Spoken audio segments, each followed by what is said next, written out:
हर हर महादेव, जय शिव शंभु।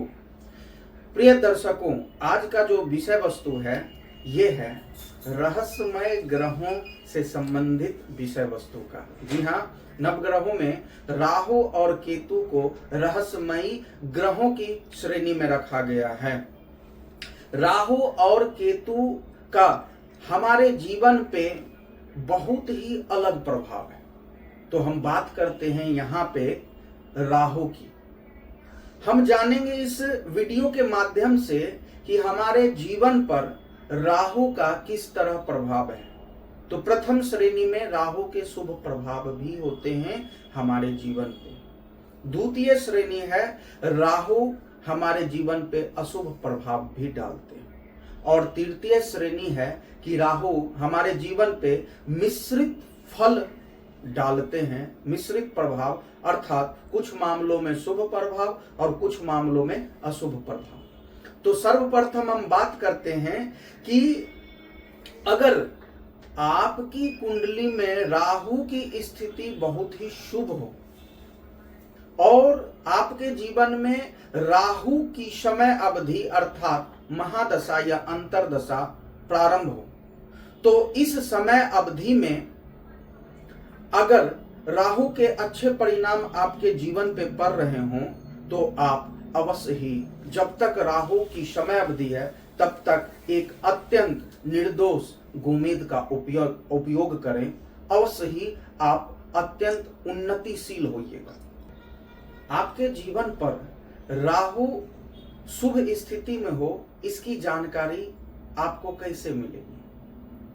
तो देखिए, आपकी कुंडली में अगर राहु प्रथम भाव में, तृतीय भाव में, षष्ठ भाव में, दशम भाव में और एकादश भाव में विराजमान हो, अपने मित्र राशि में या उच्च राशि में विराजमान हो और साथ ही साथ राहु पर शुभ ग्रहों की दृष्टि हो, तो इस अवस्था में राहु अपने समय अवधि में दशा अंतरदशा में निश्चित तौर पे आपको उन्नति ही कराएंगे और अच्छे शुभ फल ही देंगे। अब बात करते हैं कि राहु हमारे जीवन पे अगर दुष्प्रभाव डाल रहे हैं तो हम किन किन संकेतों के माध्यम से हम जान पाएंगे कि राहु की समय अवधि में वो हमारे लिए शुभ प्रभाव नहीं डाल रहे हैं हमारे जीवन पर। तो जानिए कुछ लक्षणों को। देखिए, सर्वप्रथम राहु शर है और केतु धर है। तो सर में हमारा मस्तिष्क है। तो सर्वप्रथम राहु की अगर शुभ स्थिति नहीं रहती है तो वो आपके मस्तिष्क पर प्रभाव डाले, अर्थात मस्तिष्क पे प्रभाव डालने पर भ्रम पैदा उत्पन्न होगी, शंकाएं उत्पन्न होगी, गलत विचारों का प्रादुर्भाव होगा। इसका असर नींद पर भी पड़ेंगे। आपको नींद नहीं आ रही है या जरूरत से अधिक नींद आएगी। गुप्त शत्रुओं का विकास होगा। आप अगर सरकारी विभाग में हैं और आपकी समय अवधि उन्नति वाली है तो उसमें व्यवधान उत्पन्न होंगे। आपके कार्य क्षेत्र में आपसे ऊपर अधिकारी या समतुल अधिकारी आपके विकासशील में, पद उन्नति में बाधाएं उत्पन्न करेंगे। मुकदमा से संबंधित समस्याएं उत्पन्न हो सकती है। पेट से संबंधित विकार उत्पन्न हो सकते हैं। आपकी बुरी लत लग सकती है।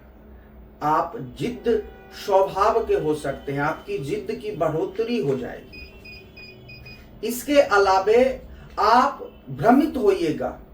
एक निश्चित आप किसी भी चीजों की अगर लक्ष्य साध रहे हैं तो उसमें आप निर्णय नहीं ले पाइएगा। निर्णय लेने में आप असमर्थ हो जाइएगा। बुरी बुरी संगति होंगे, यानी राहु के समय अवधि में बुरी लतों के आप बुरी लत लग जाते हैं, आपके नए दोस्त या संगति होगी तो उसमें बुरी संगति होंगी, आप मतलब किसी भी शुभ कार्य को करने की चाह कर रहे हैं तो वो आपके मस्तिष्क में इस तरह से विचारधाराएं उत्पन्न होंगी कि आप उस शुभ कार्य को कर ही नहीं सकते। आप अगर व्यापारी हैं, किसी व्यापार को कर रहे हैं, तो राहु की समय अवधि में आपके व्यापार समुचित रूप से नहीं चलेंगे। तो आप समझ जाइए कि कहीं ना कहीं आप राहु से ग्रसित हैं। इसके अलावे आप किसी ज्योतिषविद से कुंडली की विवेचना कराकर ही आपके साथ जो घटनाएं घट रही है वो और किन किन ग्रहों से आप ग्रसित हैं इसका अवलोकन अवश्य करवाएं।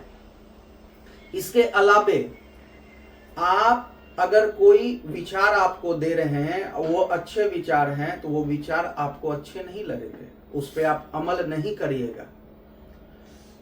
स्वप्न की बात करें तो स्वप्न में आप विचित्र विचित्र स्वप्न को देखेंगे। राहु से संबंधित जैसे कुछ चीजें हैं, जैसे कब्रिस्तान, सर्प, बिल्ली, इसके बाद छिपकली, सीढ़ी, उसके बाद शमशान, लड़ाई झगड़ा इत्यादि चीजों को विचित्र विचित्र स्वरूप में आप स्वप्न को देखिएगा। घर में कलह का माहौल रहेगा। घर में स्वास्थ्य पे भी इसका प्रभाव पड़ता है, क्योंकि राहु सबसे पहले मस्तिष्क पे प्रभाव डालता है। अगर मस्तिष्क सही नहीं हो तो स्वाभाविक है कि इसका स्वास्थ्य पे प्रभाव पड़ता है।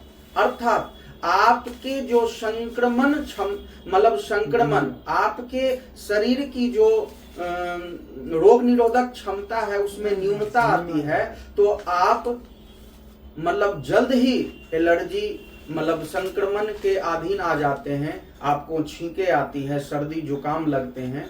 तो ये सब संकेत हैं कि आपके जीवन पे राहु का दुष्प्रभाव है। इसके अलावे टोना टोटका, भूत प्रेत बाधा इत्यादि हैं। तो समझ लीजिए कि आप कुछ अदृश्य शक्तियों का अनुभव कर रहे हैं, तो समझ लीजिए कि आप राहु से प्रभावित हैं।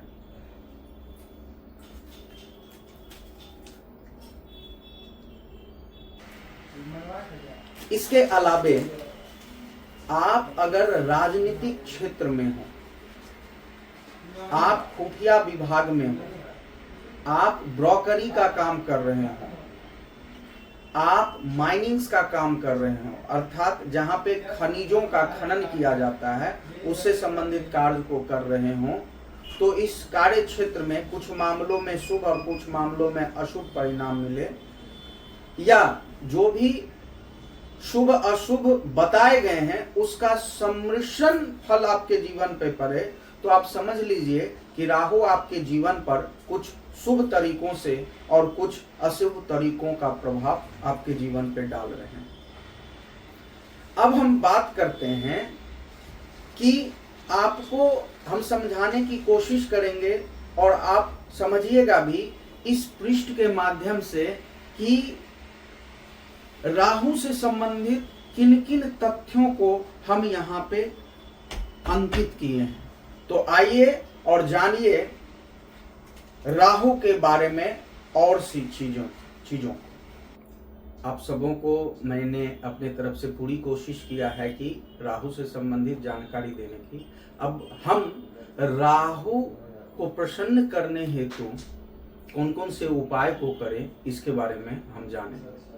तो सर्वप्रथम किसी भी ग्रह को सबसे ज्यादा प्रभावित करते हैं वो है रत्न। जी हाँ, आपके कुंडली में अगर राहु शुभ स्थिति में विराजमान हो और उनकी समय अवधि में शुभ परिणाम मिल रहे हों, कोई अशुभ संकेत या लक्षण नहीं दिख रहे हों, तो आप गोमेद को, निर्मल गोमेद को धारण करें। और मिश्रित फल मिल रहे हों तो गोमेद को राहु के यंत्र में ही जड़वा के धारण करें। जी हाँ, राहु के यंत्र को सदैव चांदी में ही बनवावें और उसी यंत्र में एक निर्मल गोमेद को जड़वा कर आप उचित समय पर धारण करें। द्वितीय विधि है मंत्र जाप। अगर आप राहु से पीड़ित हैं या उनके समय अवधि में और भी उनको प्रसन्न करना चाहते हैं तो राहु से संबंधित मंत्रों का जाप नित्य प्रतिदिन एक निश्चित संख्या में अवश्य करें। चाहे वो मंत्र कोई भी हो, वैदिक मंत्र हो, पौराणिक मंत्र हो, या बीज मंत्र हो, या सामान्य मंत्र हो। तृतीय विधि है कि राहु से संबंधित वस्तुओं का दान करें। राहु और शनि की प्रकृति एक समान होती है, अतः कुछ वस्तुएं, जो वस्तुएं शनि से संबंधित हैं, वही वस्तुएं राहु से भी संबंधित हैं। अर्थात शनि के लिए जिन वस्तुओं का दान करते हैं उन्हीं में से कुछ वस्तुओं का आप दान करें तो राहु भी प्रसन्न होते हैं। ये दान वस्तुएं हैं कंबल, सरसों तेल, काली उड़द, उसके बाद काला तिल, अबरख, और आप सीसा के पात्र का भी दान कर सकते हैं। अब बात है कि हर एक ग्रहों से संबंधित कुछ जीव होते हैं, आप उन जीवों को सताते नहीं हैं, उनका अहित नहीं करते हैं, और साथ ही साथ जब भी मौका मिले तो उन जीवों की आप सहायता करते हैं तो वो ग्रह काफी प्रसन्न होते हैं। तो हम बात करते हैं कि राहु से संबंधित किन किन जीवों, कौन कौन से जीव हैं जो राहु उनकी सेवा से राहु प्रसन्न होते हैं। तो जानिए, शेर, बाघ, कुत्ता, सर्प, रेंगने वाले जीव, खरगोश, उसके अलावे अब यहाँ पे हमने चर्चा किया है कि सांप, बाघ और शेर, देखिए ये तो अपवाद है, आप इसकी सेवा नहीं कर सकते हैं। वो मतलब काफी वो जंगल में रहते हैं और वो संभव नहीं है, हिंसक हैं, उनसे नुकसान पहुंच सकता है। तो इसके अलावा आप अगर खरगोश को पालते हैं, बिल्ली पाल रहे हैं, कुत्ते को पाल रहे हैं, या नहीं भी पाल रहे हैं, तो इन सब जीवों का आप अहित ना करें और संभव हो तो इनकी सेवा करें, इन्हें कुछ भोजन दें। इन सब जीवों की सेवा करने से राहु काफी प्रसन्न होते हैं। धातु की बात करें तो आप राहु को प्रसन्न करने के लिए शुद्ध चांदी का उपयोग कर सकते हैं। आप चांदी के चेन को गले में धारण कर सकते हैं, अथवा शुद्ध चांदी के छल्ले को आप अनामिका उंगली में धारण कर सकते हैं, या आप शुद्ध चांदी के चौकोर हिस्सा को, जिसमें चांदी की मोटाई सब जगह एक समान हो, इसे धारण कर सकते हैं। अब बात करते हैं कि पूजन पाठ में हम क्या करें, किन देवी देवताओं का पूजन करें जिससे राहु प्रसन्न होते हैं। तो देखिए, माँ दुर्गा की उपासना करिए और महादेव की उपासना करिए, इससे राहु काफी प्रसन्न होते हैं। राहु की समय अवधि में आप माँ दुर्गा के सप्तशती पुस्तक में सिद्ध कुंजिका स्तोत्र है, या किसी भी पुस्तक में सिद्ध कुंजिका स्तोत्र है, तो उसका पाठ करें अथवा श्रवण करें।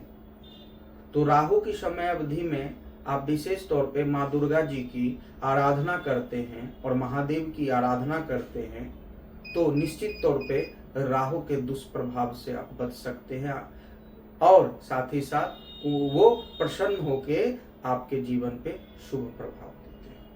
आप सबों को काफी सुविधा हो तो मैंने कोशिश किया है कि एक पृष्ठ पर राहु से संबंधित कारक तत्व को समझाने के लिए, कुंडली में उसकी अच्छी स्थिति को समझाने के लिए, ताकि इन पृष्ठ के माध्यम से आप भी समझ सके।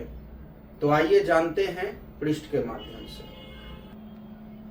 यहाँ इन पृष्ठ पर काफी तथ्य को दिए गए हैं ताकि आपको जानकारी हासिल हो सके। ये राहु की शुभ स्थिति है कुंडली में कि राहु प्रथम, तृतीय, षष्ठ, दशम एवं एकादश भाव में रहें, उच्च राशि में रहें और साथ ही साथ शुभ ग्रह से दृष्ट हो तो ये स्थिति राहु की शुभ स्थिति होती है।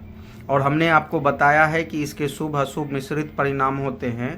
तो अशुभ परिणाम में राहु की समय अवधि में आपको भ्रम होगा, मोह माया में फंसिएगा, शंका होगी, एलर्जी के कारण छींकें आएंगी, मूर्छा होंगी, नींद पर इसका प्रभाव पड़ेगा, आपकी जिद बढ़ जाएगी, भूत प्रेत बाधाएं आएंगी, टोना टोटका इत्यादि चीज़ों से आप ग्रसित होइएगा।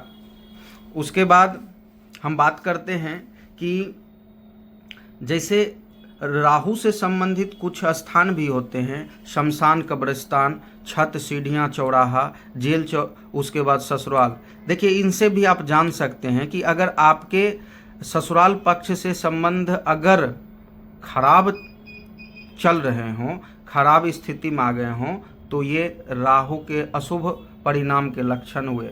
और पहले से बेहतर हो गया हो ससुराल से संबंध, अर्थात राहु के अच्छे परिणाम चल रहे हों, स्वप्न में शमशान, कब्रिस्तान इत्यादि को आप देख रहे हैं, तो आप समझिए कि राहु के अशुभ परिणाम हैं।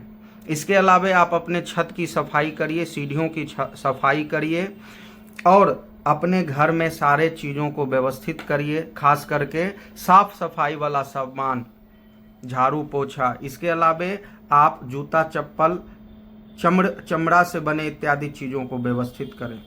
अब हमने ये इन चीज़ों के बारे में बता ही दिया है कि किन किन पशु पक्षियों की या किन किन जीवों की आप सेवा करें, अगर जीवन में मौका मिले, उनका अहित नहीं करें तो राहु प्रसन्न होंगे। इस यहाँ पे दिया गया है, आप इन जीवों की सेवा करें, या नहीं सेवा कर रहे हो तो कम से कम उसका अहित ना करें, उसे मारे नहीं, पीटे नहीं, इत्यादि चीज़ों से। अब बात करते हैं दान की। तो कुछ वस्तुएं हैं जिनका आप अगर उपयोग कर रहे हैं और दान कर रहे हैं तो राहु प्रसन्न होते हैं। आप अपने पास घरों में मयूर पंख को रखिए, राहु प्रसन्न होंगे। इसके अलावा कंबल, मूली, नारियल, काली उड़द, सरसों तेल, शीशा का कोई पात्र, गोमेद इत्यादि चीज़ों का अगर आप दान करते हैं तो, और ये दान, रही बात दान किसको करें, तो भिखारी को आप दान करिए।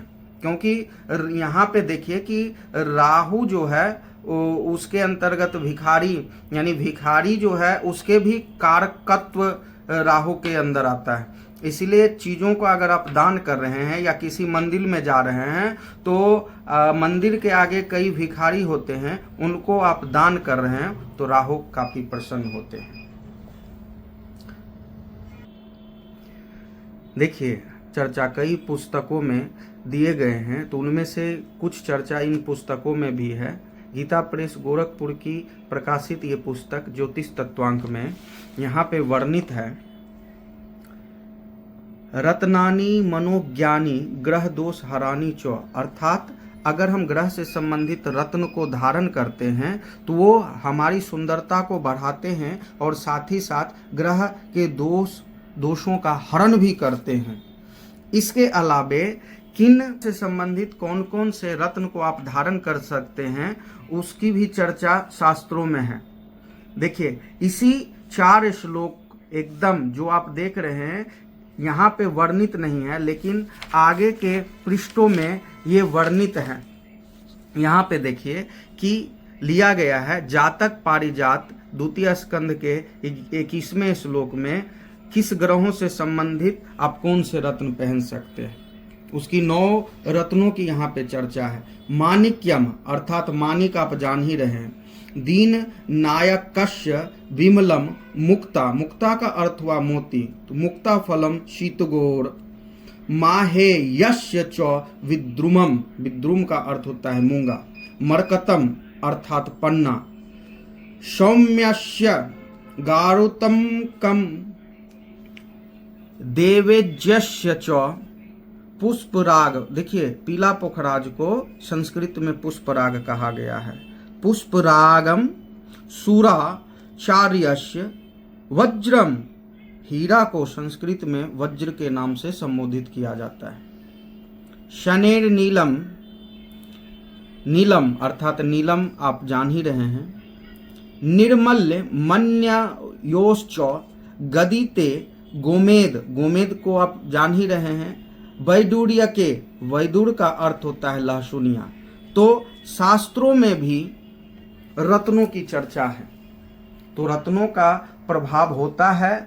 आप अगर निर्मल प्राकृतिक रत्न का उपयोग करते हैं तो निश्चित तौर पे वो अत्यंत प्रभावशील होते हैं। अतः किसी शुभकारी ग्रह को बलवान करने हेतु और अपने जीवन में अशुभ ग्रहों के दुष्प्रभाव के शमन हेतु आप अवश्य ही रत्न को धारण कर अपने जीवन में संपूर्ण लाभ प्राप्त कर सकते हैं।